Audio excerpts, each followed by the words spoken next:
Eventually they lift their head up and they realize like, oh gosh, I've got a business that is full of context switching. Now, what I mean by that is they're working with so many different types of clients. And that, it could be like in the context of at least agencies, we're working on an SEO strategy for a dentist today. Tomorrow we're building an e-commerce website for a furniture store down the road. And then maybe the next day after that, we're doing an ABM strategy or a CRM implementation strategy for a manufacturing firm, right? So there's all these different things. You have no way of really creating true process. You have a lot of operational inefficiency because every client is slightly different than the last.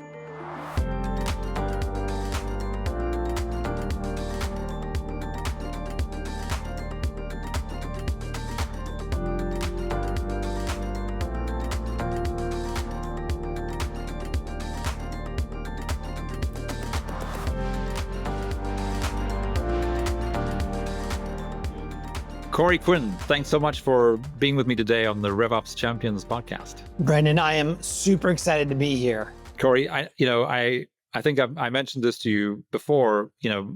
One of the reasons I do this podcast is because it's a selfish reason, which is because I believe that one of the best ways to learn is to teach, and by interviewing really smart people like you who are experts in their space, I'm learning while I'm having a conversation with you, and of course I hope that the folks listening are going to be learning from the conversation that we're having. Corey, so ultimately, and this sounds very sort of watered down, but ultimately you are a marketing expert. I mean, you understand marketing than most people that walk this planet. But even you, knowing that you had to specialize, which is, I guess, kind of ironic, because one of the things that you're known for and that you've trademarked is deep specialization. And you have a methodology around deep specialization. A lot of our clients are professional services businesses who I know you have a lot of experience working with. I guess the most famous sort of statistic that people know about you, but people listening might not be aware of, is the success that you had at Scorpion.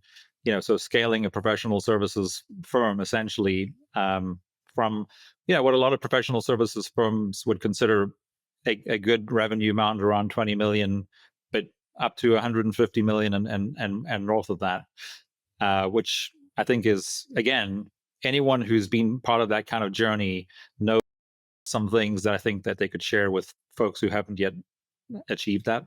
And then, of course, I also want to make sure that I mention, and I'm sure we'll touch on this throughout, you're also the author of Anyone, Not Everyone, which of course is all about one of your core passions around specialization and knowing when to say no. So with that background, tell us quickly, Corey, like, how did you get from where you were before joining Scorpion to where you are now? I have about 30 years-ish in professional experience. About 10 years into my professional career, I was an entrepreneur and then finance. I decided to go back and get my MBA from USC here in Los Angeles.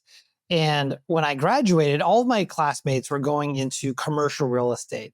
That was the cool place to go. But I decided to go back into the internet. My first startup was in the internet space. And so I got a job at a digital agency called The Search Agency. And my job was as a business development manager. And what that effectively meant was I was a salesperson. And my job was to sell high-end PPC and SEO services to large retail brands. And I was able to close deals with Lululemon, Hyundai, Remax, the Men's Warehouse, and others. And it turns out that I absolutely loved marketing and I loved the sales process. I was the number one sales guy on the team for 19 consecutive quarters, and then was elevated into sales management. And then most recently, I was recruited by Scorpion to come over and help out this amazing little agency that, as you mentioned, when I joined there, was $20 million. By many people's definition, that's a successful company. However, it was run by a very ambitious founder and CEO who felt like we had a really wonderful product and we had great clients. And we made an amazing impact on our clients. And he was driven to go and help so many more businesses. And so I got the opportunity to come in, and at a time when the business was mostly built up to that point by this founder who basically pretty much hired his best friends and his neighbors and colleagues and people from the neighborhood type of thing. And they were very successful getting it to the $20 million mark, but they were struggling to get beyond that. And so I had this amazing opportunity to come into this company that had such a wonderful culture, great product, amazing client retention rate of 93%, which is Wow. really hard to get for any agency or any professional services firm, much less one that targets attorneys and lawyers, which of course are other professional services. And so I stepped into this role, and as you mentioned, I'm happy to talk about the details. But we were able to scale it up from that 20 million to the 150 million, actually north of that figure, and learned a lot along the way. I was not as gray when I started there. There was a lot of highs, a lot of lows, but I did. We did have some amazing impact in the business along the way. Well, so let's unpack that a little bit. So what do you credit the scaling, in your time from let's say 20 million to 150 million in annual revenue? Like, what do you attribute that success and that growth and scalability to? So I think something that I inherited in that role as a chief marketing officer at Scorpion, I inherited a company that had already mostly specialized. Like there was not like a pure specialization. Again, that was in attorneys, specifically personal injury attorneys. And we would do things like build websites and do local SEO and PPC. And the benefit of that was that everyone who worked at Scorpion understood the business of running a law firm at a deep level. And we could talk to it at a very deep level because we had 1,000 clients who all did that every day.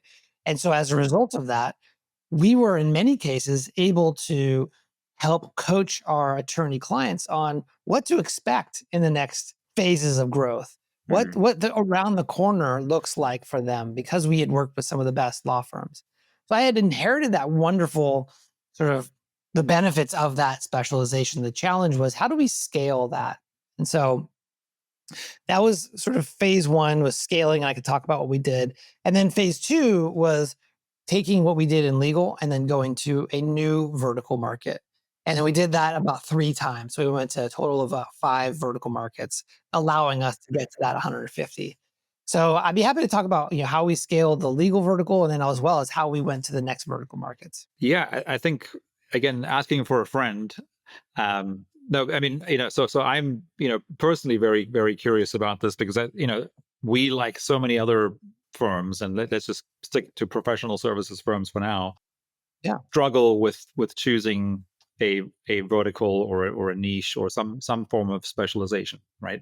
So, I mean, with your help, in fact, last year we actually narrowed ours down from 5 to 3, but we know that the holy grail, at least to get to that first sort of that next level of 20 or 30 million in revenue,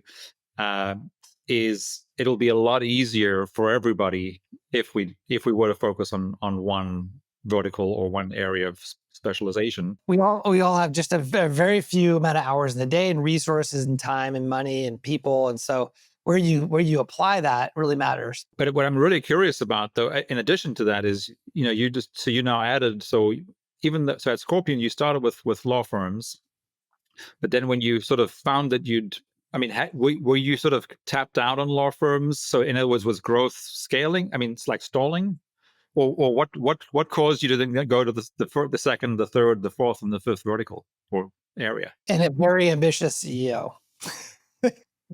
I almost argued. I thought many times, and I had discussions internally. I never made the argument ultimately with my boss, but why not just build the business around legal and just completely build that out? Because the benefits, of course, of having that vertical specialization is you get repetition through serving the same client over and over and over again. You build amazing processes and software, which we did that. And there was enough opportunity within the legal market for us to build a very successful, let's call it $40 or $50 million professional services firms with amazing retention, amazing client revenue and margins and all these great things. But again, the founder was not, that wasn't going to satisfy his soul. So we kind of took his direction.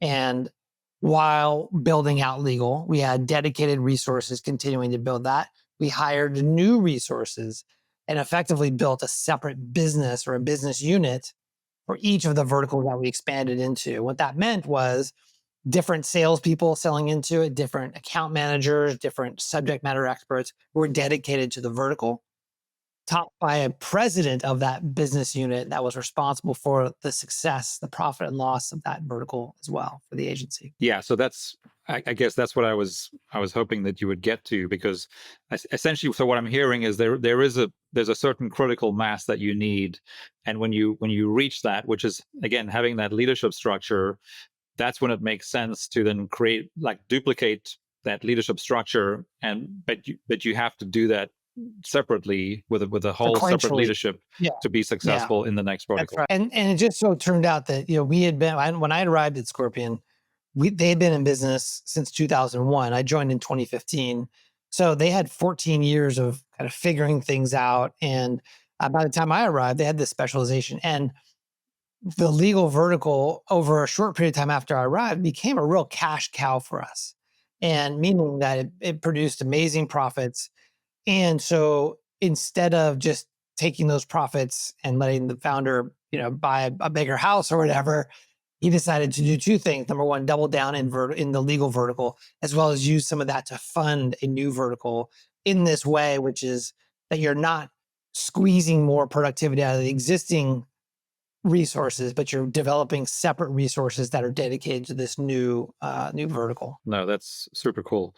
And I guess, and as you were chatting earlier, the other thing that stood out to me that I wanted to make sure I asked you about was, so as a percentage of growth, how much of that was net new versus expanding existing customers or clients? I'd say 80% of it was net new, 80 to 90%. Yeah, because I guess when you're growing at that scale, there has to be a lot of net new. Yeah. We were closing 600 deals a quarter. And so very much a sales-led organization. You hear these conversations around product-led versus a sales-led organization. Not to say we didn't have an amazing product, we did.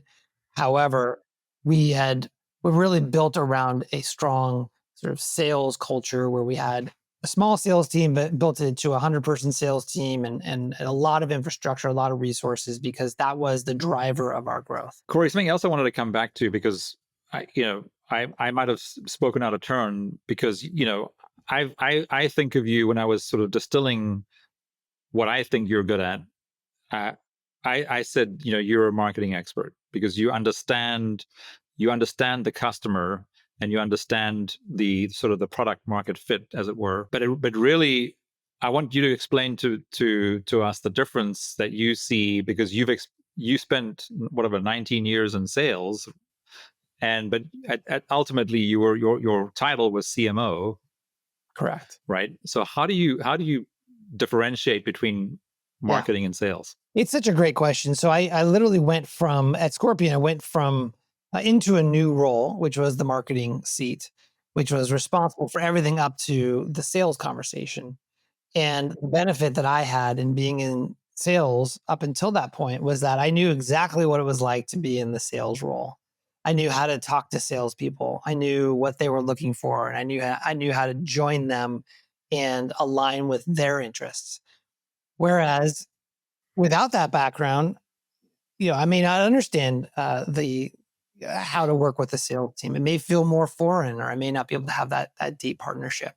Right. And so ultimately, my responsibility in this capacity, and it didn't come naturally to me, to be honest. I mean, yeah, sure, some of the lead gen and the inbound related strategies, that was natural to me, but things around positioning, messaging, product marketing, those type of things came over time. And we did do a lot of work around our brand and our positioning messaging. However, it was very much a sales. My education, I'll call it, in marketing was sales, from the sales perspective, and moving up through sort of things that are sort of upper funnel, more of a branding and a positioning. Yeah, really interesting. So, but ultimately, yeah. So, I mean, I like that, and I can see the value of having someone like you who had all this experience in sales, Yeah. and then putting you in the marketing position, which ultimately is to set up salespeople with better qualified leads, right? And I think if I didn't have that sales background, I probably would have been fired in like 6 to 12 months because it was such a strong sales culture.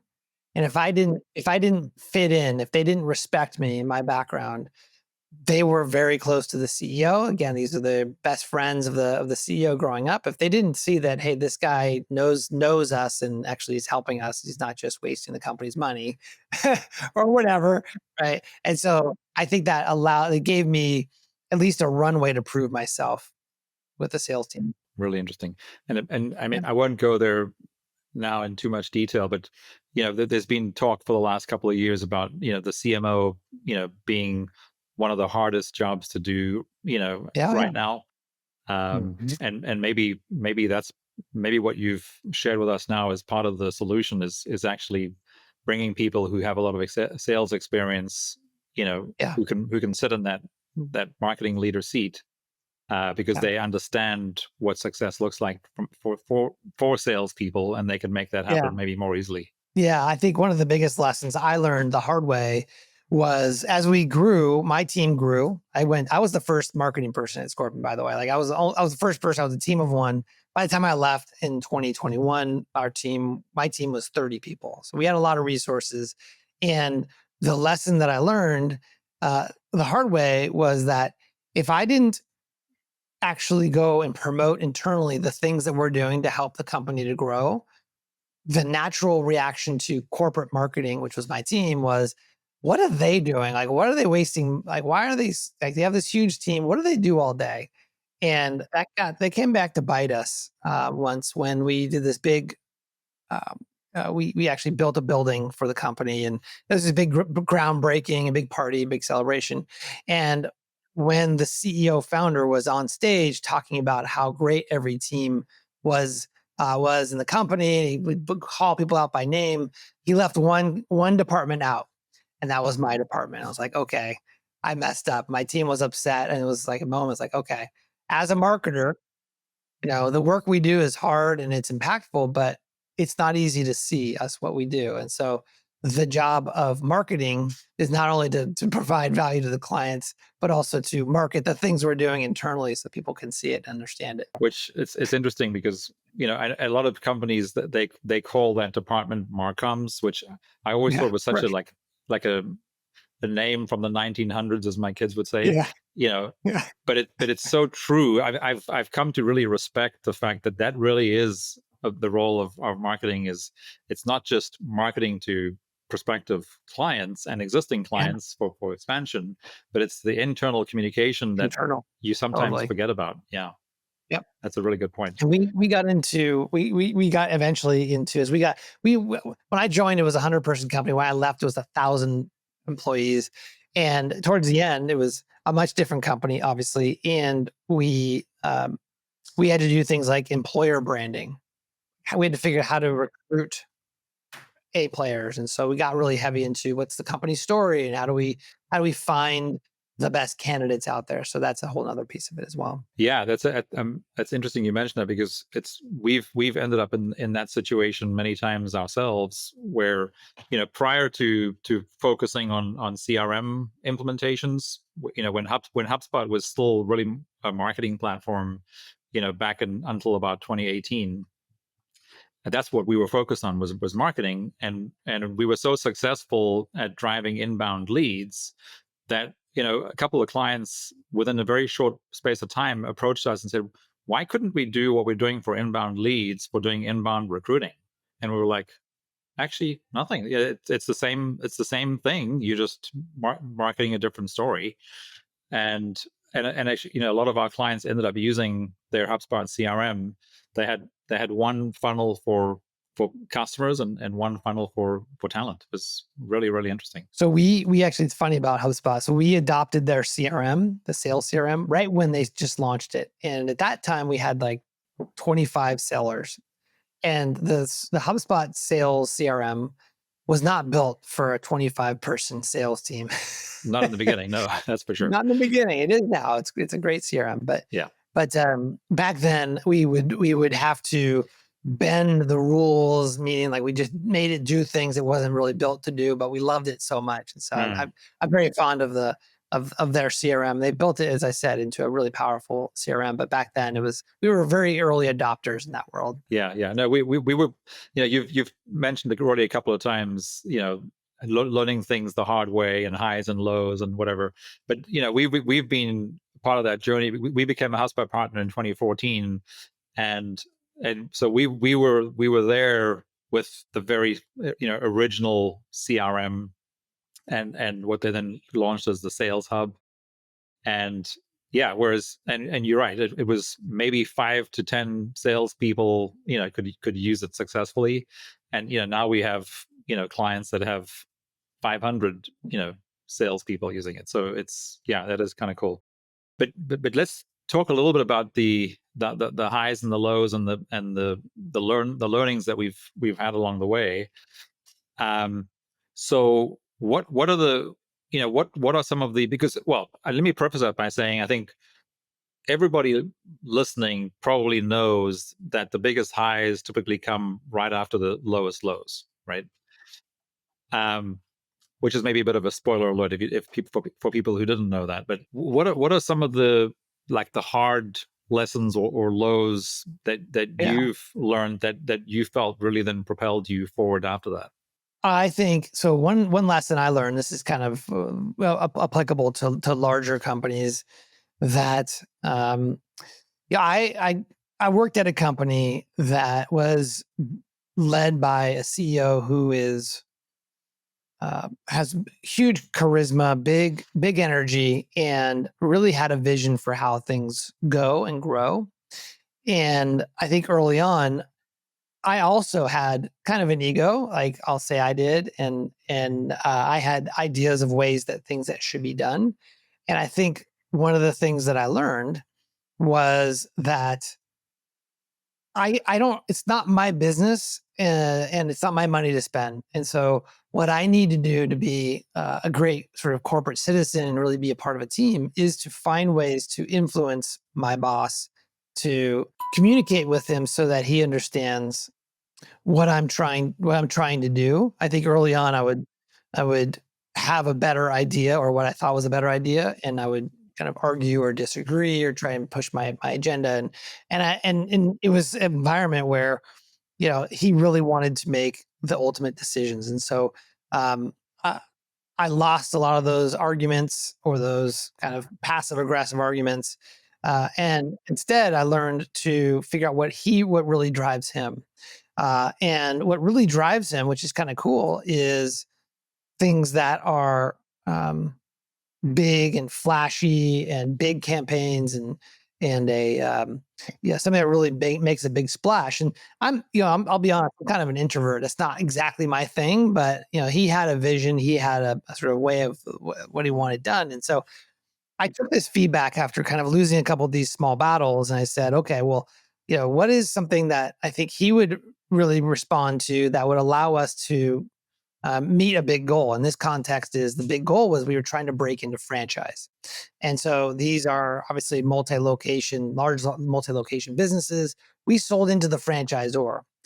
And at the time, we had just like one franchise client, but there's this huge market that we really wanted to get into. And so I'm not sure if you're familiar, but there's a big annual conference called IFA. And IFA is where all the big franchise brands go every year. It's typically in Vegas, and it's like all the people that you want to sell to go to this. And so my pitch to him was, I went in, I'll never forget this. I went into the boardroom. It was Rustin, the founder, Jamie, who's on the revenue team, and then the CFO. And I came in and I pitched him and said, hey, here's the market opportunity for franchise.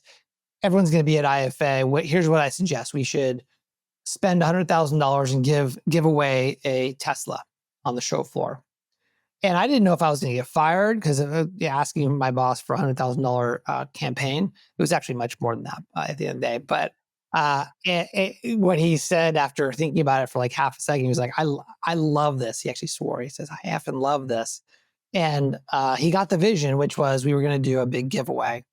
And it ended up being really, really cool. It's kind of a cool story. What we did was first off, we did a double decker booth at IFA, which is meant to be something that's unique. It's striking. No one does this. So we wanted to make sure we stood out. Well, we also brought the car into the conference exhibit floor.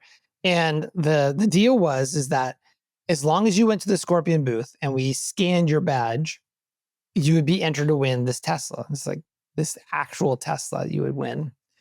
And we're going to pull a name on day 3. It's a 3-day conference. And we're going to call out the name. If your name is called and you are here, then you win the Tesla. If you're not here, we're going to wait 30 seconds. Then we're going to pull another name from a hat. And so on day 3, of course, you had to be there. We had literally 1,000 people at our booth, surrounding our booth, all at the right time. And we pulled a name from a hat and everyone gasped. This woman was, her name was called. She was there. And it was a big moment. We had like the confetti cannons and music and everyone was just, it was a moment because although we were just giving away one car, everyone was there to experience that excitement.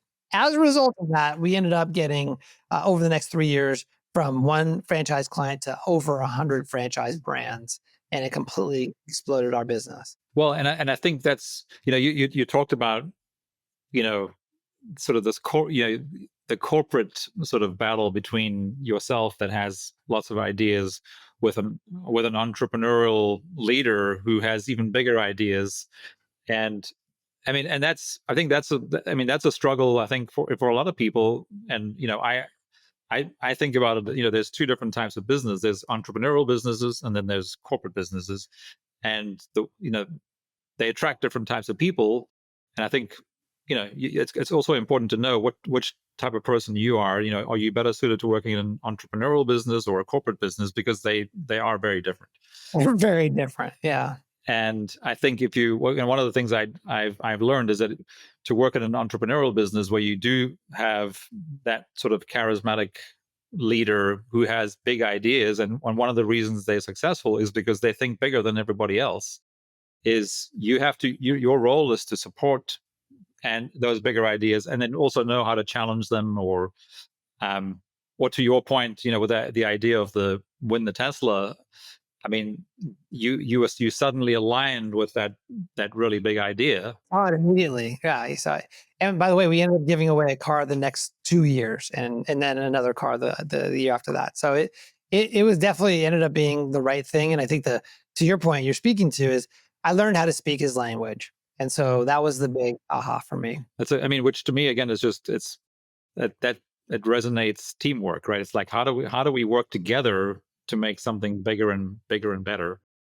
It's never just one person who's going to make it real. And if it wasn't for the challenge that I had in communicating with him, I never would have come up with the Tesla idea. Yeah. So it actually pushed you to think differently.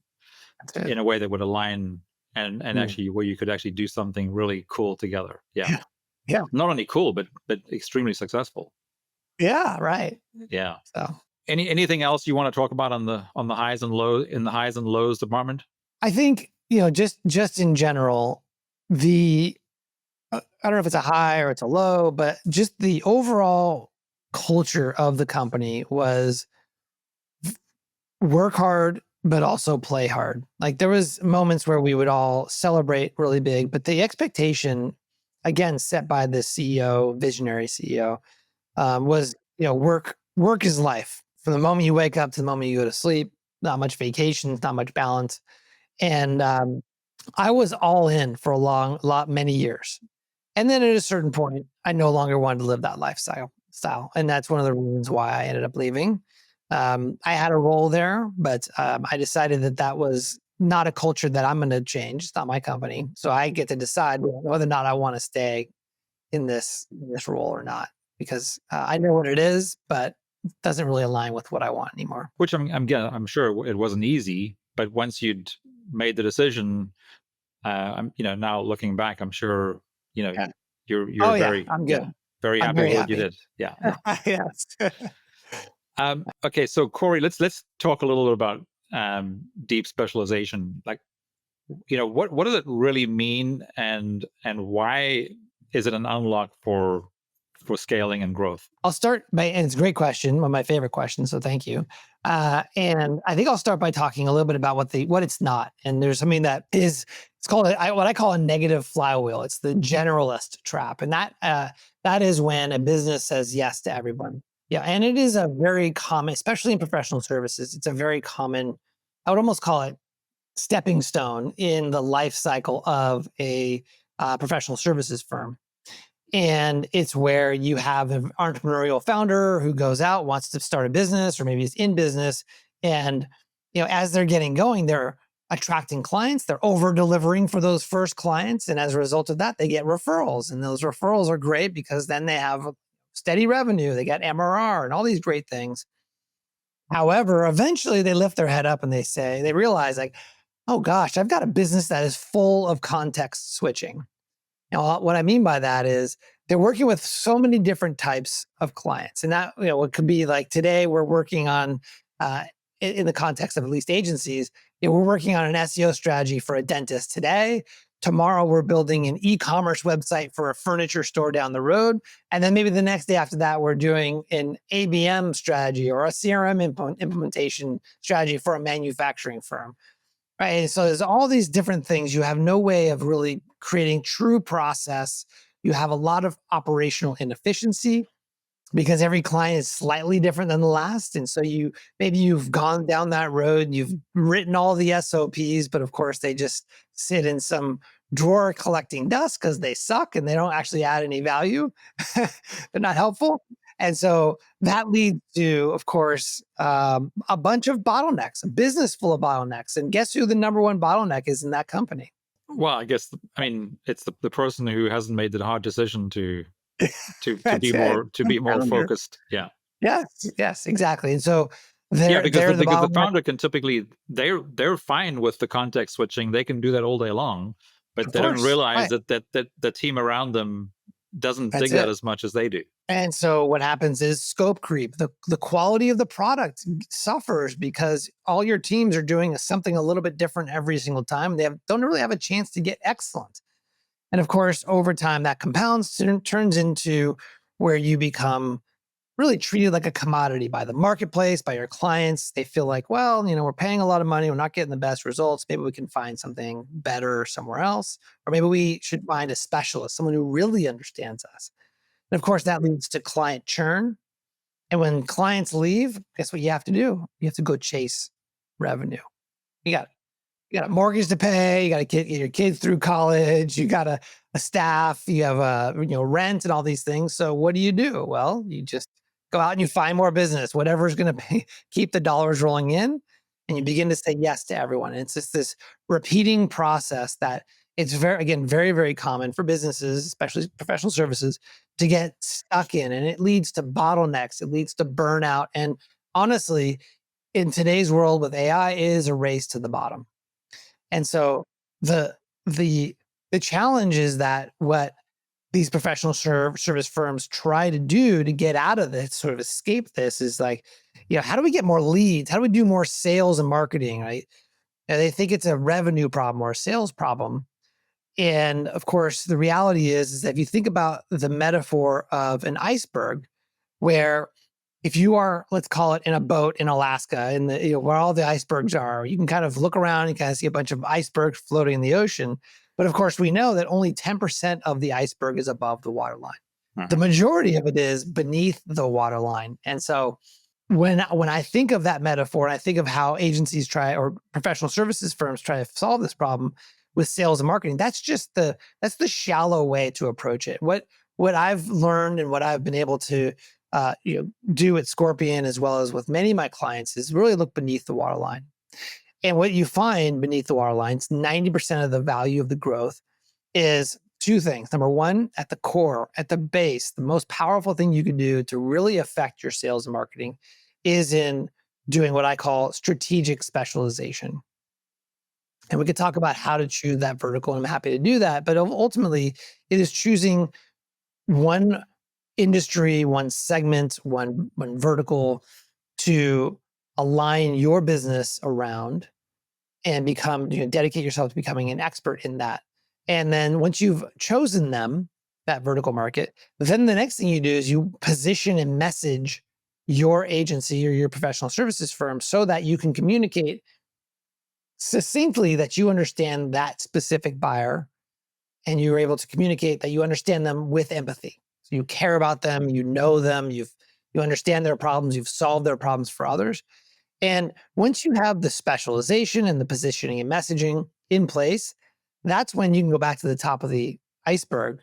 And that's when your sales and marketing become much more profound because you have a very sharp message that speaks to a specific audience, and you have the expertise to back it up. So that leads to sort of the vertical or the deep specialization flywheel. Now, this is a positive flywheel. This is the one that actually works for your benefit again instead of against your benefit. Yeah. Which is you focus on a vertical. Let's call it. What should we call it? Let's call it wealth management firms. Okay, so let's say I'm an agency, and again, for the audience, think of your own situation, but let's say I wanted to focus on wealth management firms as an agency. Okay, that means that I've done the specialization. Now I've positioned myself in that area, and I'm actually able to start attracting clients in that vertical market, wealth management. And by attracting 5, 10, 15, 20 clients, you begin to build some expertise through repetition. You're working with the same types of clients, you're solving the same problem. It's like the quote from Bruce Lee, which is, I fear not the man that's practiced 1,000 kicks once. I fear the man that's practiced one kick 1,000 times, right? It's through that repetition that you build systems and software and processes and frameworks that actually get used. They become the DNA of how you operate as a business. Of course, when you do that effectively, you build leverage in your business because now you're no longer dependent solely on A players who are nimble and can think like you can. You're able to build more IP into your process. That, of course, results in more predictable wins for your clients because they have a predictable experience and a repeatable experience. And when you're able to provide great value to a specific segment over and over and over again, you build your authority. You become the go-to solution. And when you're the go-to solution and you have people seeking you out, you can become more of a premium offering. You can raise your prices. And then, of course, the last step in this flywheel, which is the thing that makes it a flywheel, is that once you have the operational leverage and the authority and the margin, the increased prices, you're able to take that margin and reinvest it back into the vertical market. So that's what we did at Scorpion. So, instead of just pocketing that margin that we had built, what we did is we hired more salespeople. We hired better sales trainers. We hired more people in HR. We did a lot of really great things. We bought more software for our clients. We did a lot of really great things. And probably the coolest thing is that because we had a great revenue, great margin. Let me tell you one more data before I finish this. One piece of data is that personal injury attorneys would hire us for 5, 10, 15, 20K a month. And they would stay with us for 30 months, almost 3 years. Our next closest competitor, Generalist Agency, would hire those PI firms would hire those agencies for $2,000 a month, and they would leave after 12 months. So our revenue per client was about $300,000 north of that, whereas our competitors were only making $24,000 from the same client. And so we had all this profit. And not only did we hire more people and train them better, but we also did better sales and marketing. I gave away cars, we gave away trips, we gave away gifts. We did a whole bunch of really amazing things that our competitors, they just couldn't touch it because they didn't have those margins built into their business. Okay. And so that's what the thing that makes it a flywheel is that you reinvest into that vertical market and then around and around it goes. And so that's really the thing that we did really well at Scorpion. And that's what I advise my clients to do now. And Corey, how much of that is covered in your book? Yeah, so I cover the book is the 5 steps to escape what I call founder-led sales, typically smaller but businesses are stuck in the generalist trap, and that means that the founder is the salesperson. Now, it may be you as a listener, it may not be you, but the principles are the same. There's 5 steps to get out of that generalist trap and to get into becoming a vertical market specialist. So it's all in there. That's a way for folks who are past founder-led sales. The way to think about it is more the fact that you're making it much easier for the whole team not to have to do this continuous context switching. And of course, when you add that to bigger margins and the line out the door, it sounds pretty attractive. Yeah, it's interesting. I've been getting more and more into discussions around private equity with these types of businesses, professional services firms, and there's a lot of private equity firms that are investing in professional service firms, and they're typically looking for 3 things. So looking for growth, like revenue growth. They're looking for profit margin, and they're looking for retention. The beautiful thing about specialization is that when done well in the way we're just talking about, is that you have built-in growth, you have built-in profit margin, and you have great retention compared to the alternatives in the market. And that's why more and more PE firms are looking for specialized firms versus just generalists. Corey, I want to go back to something that I think is part of the struggle that those of us who haven't yet achieved, specialization to the extent that I think you would prefer, is there, and this is where a lot of people start, because this is like marketing 101, right? It's your ICP, which I use the term interchangeably with who's your hero target. But I think one of the things that people like me get caught up on is when I think of the hero target, one of the questions you need to ask yourself is, who are the 3 to 10 top clients that you currently have who you would love to work with for the next 25 years, right? So so you can imagine, I want more of those types of clients. But what I'm hearing is that becomes less relevant when it's so clear what it is that you do and the value that you add, that isn't even really all that important, because ultimately working with any successful business is a lot of fun. It's interesting. I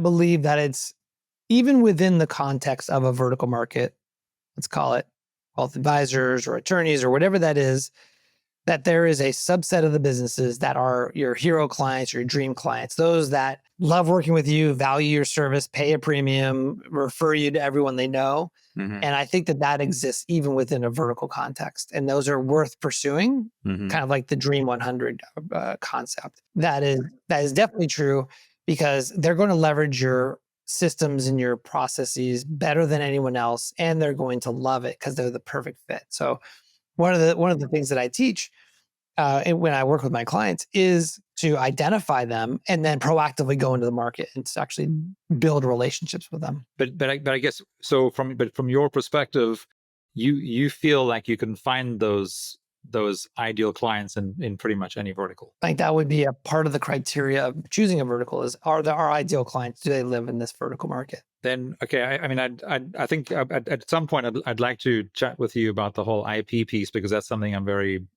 interested in right now. But I think maybe at this point it's probably not the right time to talk about that, because I think that could take us in a whole different rabbit hole. Corey, another question, like from a data perspective, that I'd love to get from you, and because you've talked already about various metrics, whether it's revenue or margin, or you sort of alluded to churn. LTV, is that something that you think about a lot? Absolutely. For any business where you have a monthly retainer, like LTV is probably the most important metric that you can have, because it's kind of like an annuity. You cost a lot of money and effort to get the client. Once you have them, every month they stay with you, they send you a check for 5, 10, 15 grand. So the longer you can keep them, the longer that money comes in. So that is probably the most important metric in the company. So you believe that too? I do, but I'm just trying to get more data points, because with a lot of in the industries that we work in, like franchises, AEC, so architecture, engineering, construction, a lot of them don't think about LTV as a driving metric. And I keep trying to prove myself wrong because I believe LTV should be the ultimate metric. And it sounds like you sing the same song. Yeah. And so it's easy or maybe tempting for businesses to really want to drive more revenue at the front end of the business. But, the old metaphor is there's a hole in the boat.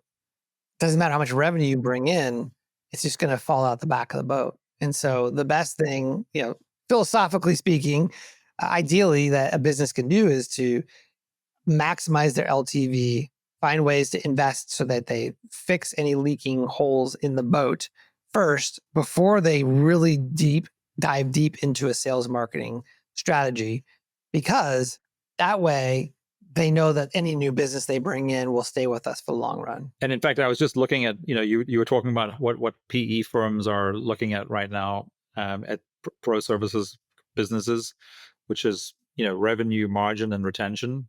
Those are all components of LTV. So if you want to figure out, how to increase lifetime value over time, it's revenue, margin, and retention, right?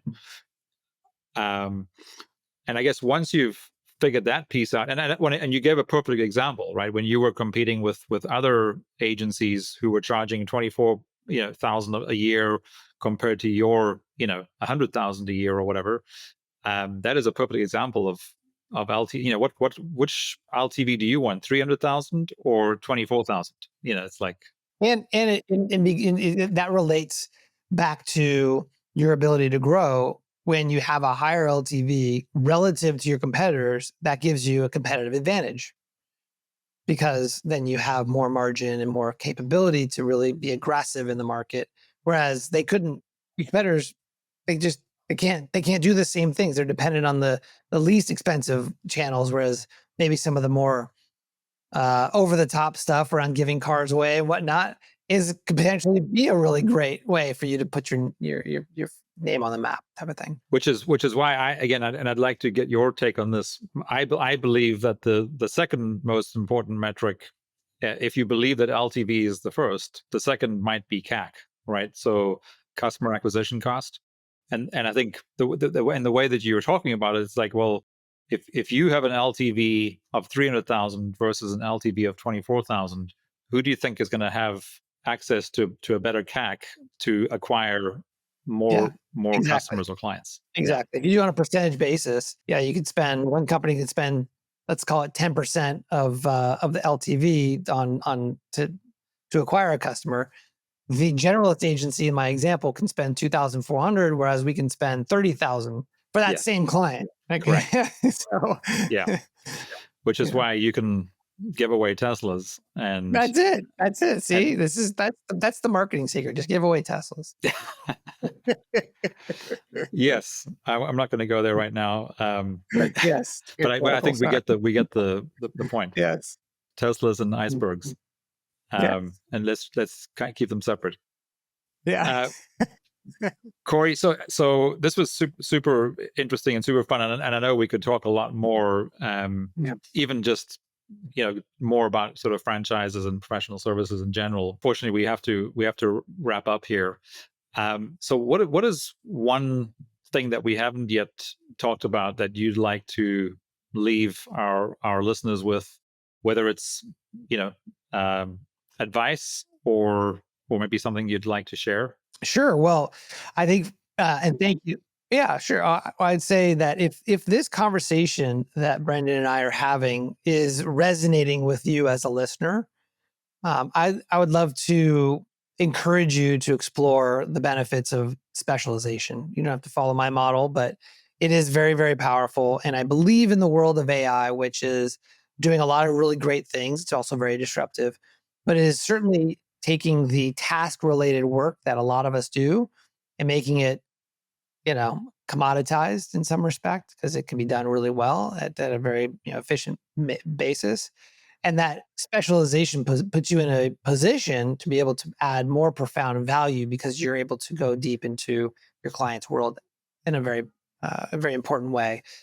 You become more strategic, be more of that trusted advisor who has judgment, where you get paid for your judgment versus just the hands work that you do.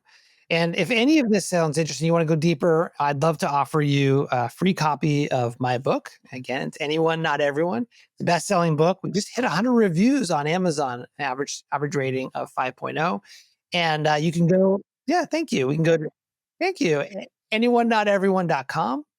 That's anyonenoteveryone.com. And you could get the full audiobook, the same one you buy on Amazon. You buy it, you get it for absolutely free. And you also get a digital workbook that gives you things like videos and templates and worksheets, all this really great stuff. So if this is resonating with you, I encourage you to go check it out. Awesome. I think that's a very valuable share, Corey. So thanks so much for making that available to all our listeners. And again, thanks so much for sharing all your insights and experience here today. It's been fun. Yeah, I look forward to learning more from you here in the coming months and years. That sounds great. We'll talk soon. Thanks so much. Corey, thanks so much. Take care, and we'll talk again soon. Okay, thank you.